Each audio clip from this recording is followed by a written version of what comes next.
किसी ने क्या खूब लिखा है कि सुनार का कचरा भी बनिए के बिदाम से महंगा जाता है। जी हाँ दोस्तों, कहानी आधारित है संगति के ऊपर।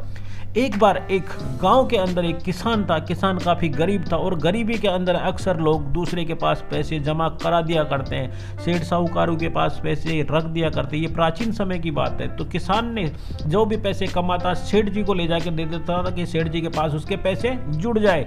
अब काफ़ी दिन बीत चुके। जब किसान को पैसे की ज़रूरत पड़ी तो सेठ जी के पास किसान गया और सेठ जी से बोला कि सेठ जी, मैं अपनी बच्ची की शादी करना चाहता हूँ, कृपया मुझे मेरे पैसे लौटा दीजिए। तभी अचानक सेठ मुकर जाता है और किसान के भोलेपन का फ़ायदा उठाते हुए किसान को बोलता है, कौन से पैसे, कब दिए थे पैसे। अब इतना सुनने के बाद में किसान के पैरों के नीचे से ज़मीन खिसक जाती है। किसान हताश हो जाता है, ऊपर वाले को याद करता है कि हे प्रभु, मेरे साथ ये क्या कर रहे हो। तभी थोड़ी देर के बाद में सेठ ने बोला कि कोई पैसा वैसा नहीं है। अब किसान घर पे आ गया और घर पे आके बिल्कुल रात भर नींद नहीं आई।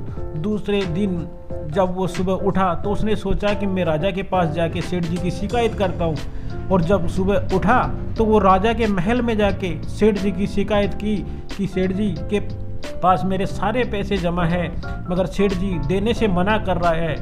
तभी राजा ने बोला, कोई दिक्कत नहीं, आप सुबह मॉर्निंग में, सुबह के टाइम में जब नगर भ्रमण के लिए निकलूं तब मुझे पहले ही गेट पे मिल जाना। अब राजा की यह बात सुन के किसान दूसरे दिन का इंतजार कर रहा था कि कब सुबह हो और कब मैं राजा से मिलूं। जैसे ही दूसरे दिन की सुबह हुई, किसान गेट के ऊपर मिला और जैसे ही राजा का रथ वहां से निकला तो राजा को देख के राजा को बोला, तभी राजा ने बोला कि एक काम करो, आप आके मेरे रथ के अंदर बैठ जाओ। किसान राजा के रथ के अंदर सवार हो गया, नगर भ्रमण के लिए निकला। तभी अचानक उस सेठ जी की नज़र किसान पे गिरी और किसान पे जाते ही सेठ जी के दिमाग में ये आया कि राजा के साथ किसान का बैठना उठना है।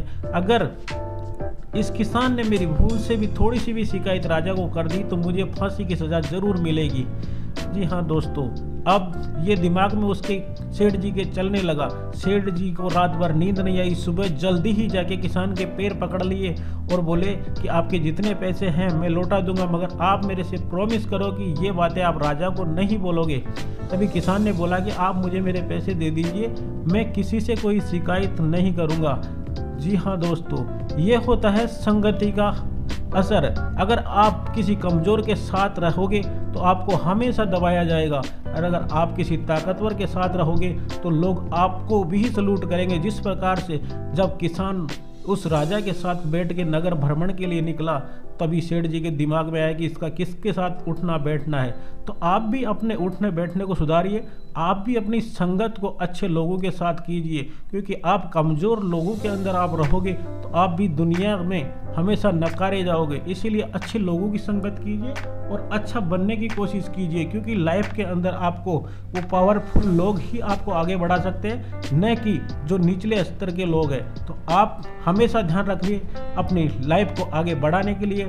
और मैं आपका भाई, आपका साथी, मेरा चैनल है एस कुमार मोटिवेशन वीडियोस। और कैसी लगी मेरी ये प्रेरणादायी कहानी, आप लाइक कीजिए, शेयर कीजिए और सब्सक्राइब कीजिए मेरे चैनल को। मैं आपके लिए कुछ ऐसे मोमेंट, ऐसे प्रेरणादायक पल आगे भी लेके आऊँगा। और हमेशा बने रहिए मेरे चैनल पर। आप कहाँ से मेरी ये कहानी देख रहे हैं, कौन से डिस्ट्रिक्ट से देख रहे हैं, प्लीज़ कमेंट में बताइएगा मुझे। तब तक के लिए जय हिंद, जय भारत, वंदे मातरम।